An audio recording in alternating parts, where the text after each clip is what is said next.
It began like a silent storm over the Black Sea. No warning, no mercy, just the roar of engines cutting through the night. Within minutes, the sky above Sevastopol Bay lit up like a second sunrise. 19.7 Ukrainian drones, each one a blade of precision, a whisper of vengeance, descended upon one of Russia's most fortified naval strongholds. What happened next would shock the world, humiliate Moscow, and forever rewrite the rules of modern warfare.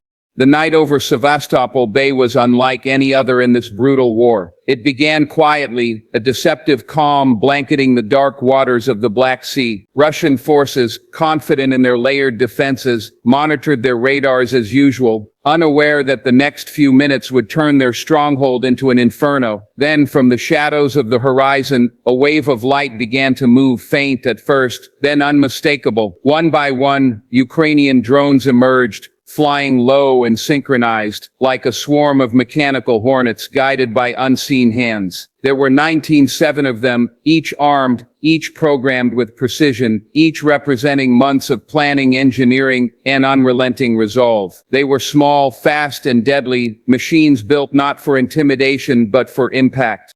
As the first Russian radar signals detected unusual movement, alarms blared across the naval base, soldiers scrambled, searchlights flashed, and anti-air defenses roared to life. But it was already too late. Ukraine's drones had learned from every previous strike, from every past mistake, adapting with each mission. This was not chaos, this was choreography, a symphony of destruction directed by a nation that refused to surrender. The drones flew in waves, some drawing anti-air missiles away, others diving directly into targets. Within moments, explosions rippled across the bay. The water, once calm, now reflected a sky ablaze with fire and smoke. Massive warships worth billions erupted in flames. Ammunition depots detonated like thunder, and the once proud Sevastopol Bay became a graveyard of steel.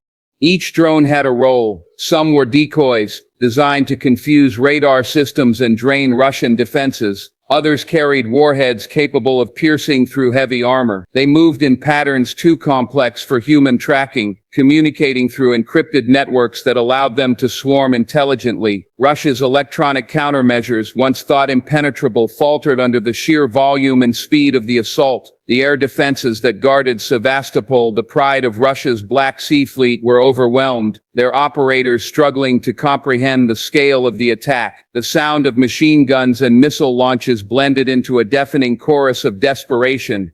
For Ukraine, this night was more than a military operation. It was a statement, a declaration that technology, determination, and intelligence could defy brute strength. Each explosion carried a message to the world. Ukraine would not be silenced, and its resolve could penetrate even the most fortified walls. The destruction was not random, it was surgical. Fuel lines burned, communication towers collapsed, and key command centers went dark. What had once been Russia's strategic naval jewel now lay broken, its docks scorched and its vessels crippled. Billions of dollars worth of assets reduced to ashes in just a few hours. Witnesses from nearby regions described the sky as glowing like dawn, though it was well past midnight. The horizon flickered with orange and white as drone after drone completed its mission, sacrificing itself in flames. This was the new face of warfare, unmanned, unrelenting, and unstoppable. For Russia it was humiliation, for Ukraine it was vindication. This strike shattered the myth of invincibility that Russia had built around Sevastopol. No longer could Moscow boast about its naval dominance in the Black Sea. The attack marked a turning point, both strategically and psychologically. When the smoke finally began to clear, the bay was unrecognizable. Blackened ship hulls jutted from the water like skeletons, flames still licking their sides. The silence that followed was eerie, broken only by the distant crackle of burning debris. Russia had lost not just hardware but confidence. The world watched as satellite images and videos began to spread, revealing the scale of devastation. It wasn't just a military victory, it was a symbol of Ukrainian ingenuity, a showcase of how courage and technology could combine to challenge a superpower. In one night, Sevastopol transformed from a fortress into a warning, and Ukraine proved that the tides of war could be turned by the will of a nation unbroken. The strike on Sevastopol Bay was not just a military operation, it was an economic earthquake that sent shockwaves through the Russian Federation and the global defense community. The destruction of $5.7 billion worth of naval assets marked one of the most expensive single-night losses in modern warfare. This was not merely about sinking ships or damaging a base. It was about crippling Russia's control over the Black Sea and exposing the vulnerability of a military power that had long prided itself on invincibility. Each destroyed vessel represented years of construction, countless resources, and a significant portion of Moscow's naval dominance in the region. But more than that, it shattered the illusion of Russian technological superiority. The drones, relatively low-cost, agile, and intelligent, had outmaneuvered billion-dollar systems designed to protect against any conceivable threat.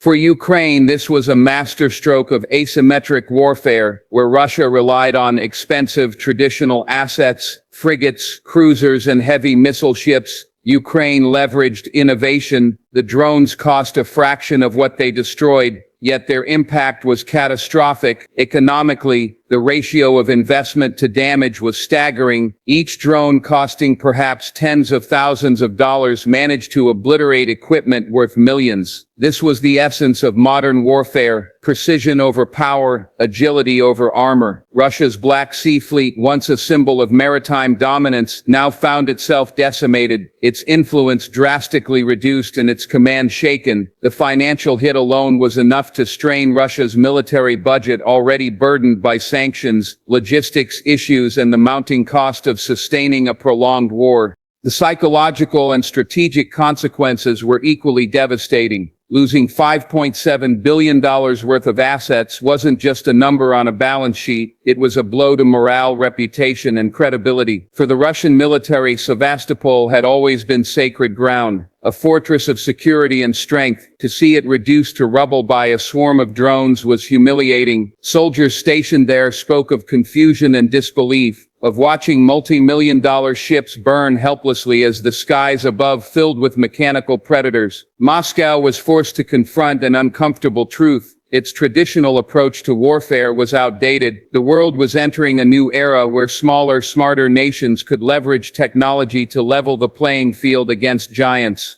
For Ukraine, this strike was not only about inflicting damage, it was about sending a message. It demonstrated that intelligence, innovation, and determination could outweigh brute force. The world saw that even under pressure, even when outnumbered and outgunned, Ukraine could strike deep into the heart of Russian power. This was more than revenge, it was evolution. The $5.7 billion loss was symbolic of a broader collapse of confidence, control, and the myth of Russian dominance. It forced global military analysts to rethink doctrines, defense strategies, and the role of drones in modern conflict. Nations across the world watched closely, taking notes on how a swarm of autonomous weapons could dismantle one of the most fortified naval bases on Earth. Economically, the impact rippled beyond the battlefield. The destruction of ships and fuel depots disrupted trade routes and supply chains across the Black Sea. Insurance rates for maritime transport in the region spiked overnight, while investors began questioning the stability of Russia's defense industry. The loss reverberated through the Kremlin, pressuring political leaders to justify how billions in military investment could vanish in one night. Western analysts described it as a 21st century Pearl Harbor, but digital, emphasizing that the cost of arrogance had never been higher. But perhaps the most powerful consequence was symbolic. That $5.7 billion loss became a testament to Ukraine's resilience, a reminder that no amount of money, metal, or missiles can suppress the will of a nation fighting for survival. The ruins of Sevastopol Bay stood as a warning to empires that underestimated smaller nations armed with courage and innovation. It was not just an attack on a port, it was an attack on a mindset, a message that technology had democratized warfare and that the future would belong not to those with the biggest weapons but to those with the sharpest minds. The balance of power in the Black Sea had shifted forever, and the echo of that $5.7 billion explosion would continue to reshape the war for years to come. In the aftermath of the devastating drone strike on Sevastopol Bay, the world held its breath. Russia, humiliated on a global stage, was not going to remain silent. Within hours, Moscow's retaliation began. A barrage of missiles, drones, and long-range artillery fire launched toward key Ukrainian cities. The night sky over Kyiv, Odessa, and Lviv glowed with streaks of light as waves of explosions thundered across the country. Russia sought revenge not just for the loss of its fleet, but for the embarrassment that came with being bested by a smaller, technologically nimble opponent. It was a display of rage, an attempt to reassert dominance and remind Ukraine of its destructive reach. But this time, things were different. Ukraine was ready, stronger, and far more coordinated than before. Its air defense systems, bolstered by Western technology and domestic innovation, were no longer the weak points they once were. As Russian missiles rained down, Ukrainian defense units mobilized with surgical precision. Sirens wailed through the cities, but behind the fear was a growing confidence. In previous years, such an onslaught would have meant mass destruction and casualties. Now radar systems tracked incoming threats with lightning accuracy, and anti-missile batteries intercepted them mid-air, exploding in fiery blooms that lit up the night. Dozens of missiles failed to reach their targets, their fragments falling harmlessly into fields or rivers. Ukraine's resilience was on full display, not just in its ability to defend but in its ability to adapt. This was not a nation merely reacting, it was one evolving faster than its enemy could comprehend. The retaliatory strikes did cause damage. Power grids were hit, civilian areas suffered, and lives were lost. But their effect was far less devastating than Russia had hoped. Instead of breaking Ukraine's spirit, the attacks only fueled it further. Social media lit up with videos of successful interceptions, of Ukrainian soldiers cheering as missiles were shot down, of citizens singing in shelters while explosions echoed outside. The narrative had changed. The aggressor's power was losing its edge, and the world saw it unfold in real time. What was once a symbol of fear, the Russian missile strike, had become a symbol of endurance. Meanwhile, the political and diplomatic consequences of Russia's retaliation rippled across the globe. NATO held emergency meetings. Western intelligence agencies began dissecting the Sevastopol attack, studying how Ukraine had managed to pull off such a sophisticated operation. New military aid packages were discussed in Washington and Brussels, not as acts of charity but as investments in the future of modern warfare. Ukraine had proven that even with limited resources, it could deliver strategic results that reshaped the battlefield. Countries that once hesitated to provide support now saw Ukraine as not just a victim but a capable partner, capable of changing the balance of power through innovation and determination. Inside Russia, the mood was tense. Propaganda outlets tried to downplay the Sevastopol losses, framing the retaliation as decisive punishment. Yet even among Russian citizens, questions began to arise. How could 19-7 drones evade one of the most defended ports in the world? How could billions of rubles worth of warships vanish overnight? The cracks in Moscow's narrative widened, and for the first time, the myth of Russian invulnerability began to fade from public consciousness. The war had shifted from being one of land and territory to one of information, perception, and technological superiority. In the days that followed, the smoke over Sevastopol still lingered, a ghostly reminder of the night that changed everything. Russia's retaliation had achieved little but destruction and outrage. While Ukraine's success continued to inspire, military experts began calling it the Sevastopol Doctrine, a demonstration of how smaller nations could use drones and smart warfare to dismantle the old hierarchies of power. For Ukraine, the aftermath of the strike was not just survival, it was transformation. The country had evolved from a defender into a pioneer, setting an example that would echo far beyond its borders.